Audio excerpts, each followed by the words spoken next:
Is the Minnesota Wild's future truly hanging by a thread, forced to make a desperate trade that undervalues their most promising young star? The echoes of another playoff exit still reverberate through the state of hockey. For the Minnesota Wild, it's a familiar, agonizing song. The relentless pursuit of the Stanley Cup consistently ends in heartbreak, leaving fans and the organization alike searching for answers, desperate for a new direction. This offseason, more than perhaps any in recent memory, feels different. It's defined by a singular, pivotal storyline, a saga that could reshape the very identity of this team, the future of Marco Rossi. The talented young center, once hailed as a cornerstone, now finds himself at the center of a swirling storm of trade rumors, making him one of the league's most coveted and complicated pieces. The stakes couldn't be higher. Teams across the league are circling, eager to pry Rossi away. But one suitor has emerged with striking clarity: the Vancouver Canucks. Are they the perfect landing spot for Rossi?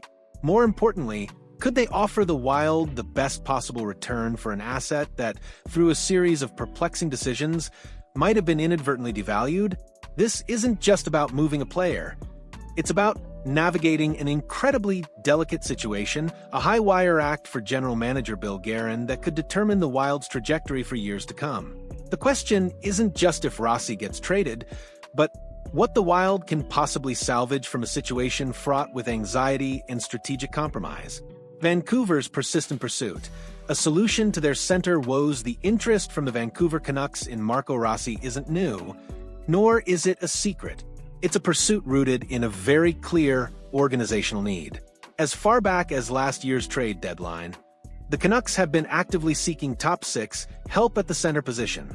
Their depth down the middle is a glaring weakness, and Rossi, a highly skilled and promising young pivot, represents an ideal solution to that long-standing problem.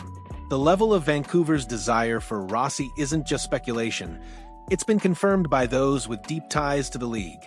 According to veteran NHL insider Michael Russo, "I definitely hear from really good sources that Vancouver really likes Marco and is very interested in Marco." This isn't a casual inquiry. It's a significant organizational priority for the Canucks. But for a trade to materialize, a common ground of assets must be found. What would a potential Rossi trade even look like? To connect the dots, we turn to The Athletic's Canucks writers Harman Dayal and Thomas Drance, who recently compiled a list of assets Vancouver might be willing to part with this offseason. By cross-referencing their insights with the Wild's clear offseason objectives, we can begin to piece together the blueprint of a potential high-stakes deal. The Pettersson impossibility and Guerin's clear mandate. Any discussion of a major trade with the Canucks immediately brings up one name: Elias Pettersson.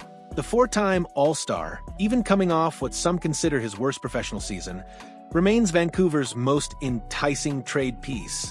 For the Wild, a player of Pettersson's caliber would be a game-changer, potentially fulfilling multiple needs. However, the reality is stark. According to Dayal and Drance, holding onto Pettersson feels like the most likely course of action for Vancouver. A Pettersson for Rossi trade, while tantalizing, simply wouldn't make sense for the Canucks. Given their own glaring lack of depth at center, moving Pettersson for Rossi would essentially be a lateral move at best and would necessitate the Wild adding significant assets they simply don't have. With limited draft capital and few viable center options to offer in return, overcoming that gap for a Pettersson deal seems incredibly challenging, if not impossible. So if Pettersson is off the table, what are the Wild looking for? General manager Bill Guerin has been remarkably transparent about his off-season priorities.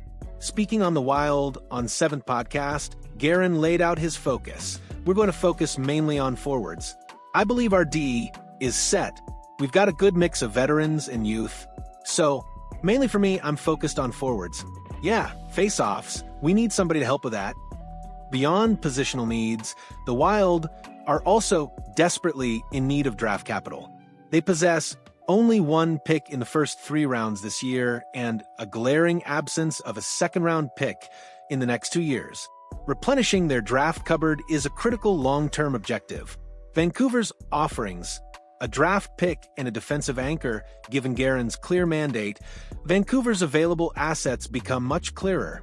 The most obvious centerpiece, if Pettersson isn't involved, is the Canucks' 2025 first-round draft pick, currently slotted at 15th overall.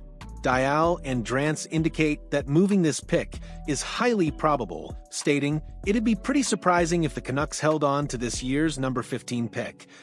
While a draft pick might not seem like an immediate roster improvement, it offers significant utility for the Wild. Minnesota has a strong track record of drafting and developing talent, ranking 6th in the Athletic's 2024 Front Office Confidence Survey for this variability. Acquiring another high-value prospect to develop, or crucially, to flip for a more immediate contributor, would be invaluable. In a free agent market thin on quality centers, having that draft capital as trade bait could be a strategic masterstroke. Beyond the pick, the Canucks also possess roster players who could appeal to Minnesota. Dial and Drance highlighted Nils Höglander and Teddy Blueger as available.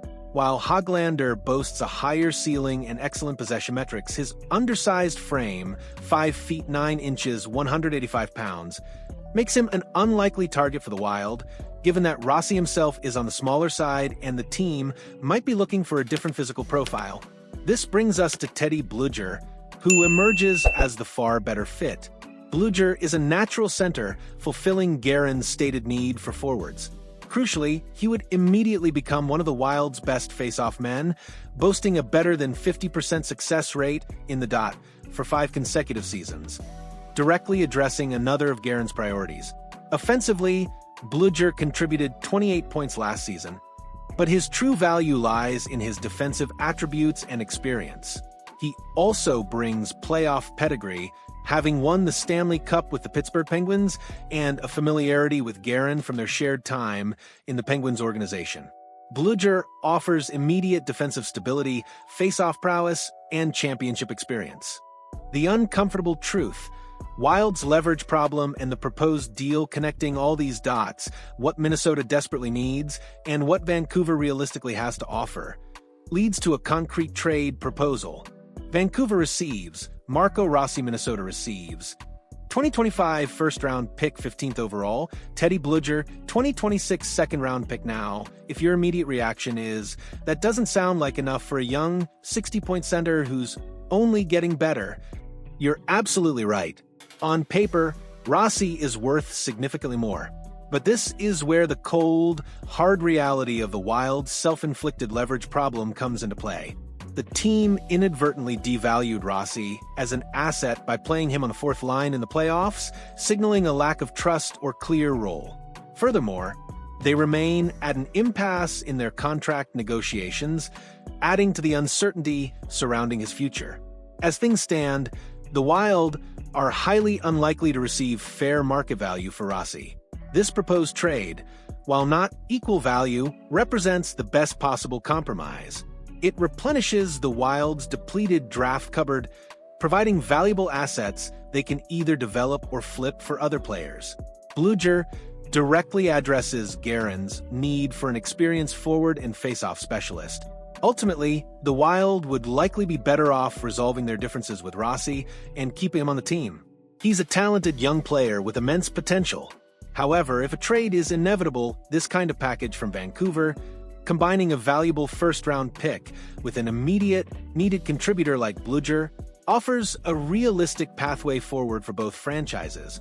It's not a perfect solution, but in the turbulent waters of this offseason, it might just be the most sensible way for the Wild to navigate the Marco Rossi saga and finally chart a course towards a different, more successful future. What are your thoughts on this potential trade? Do you think the Wild should hold out for more, or is this the best they can hope for given the circumstances? Let us know in the comments below, and if you're ready for the Wild to make some impactful moves this offseason, hit that like button and subscribe for all the latest insights.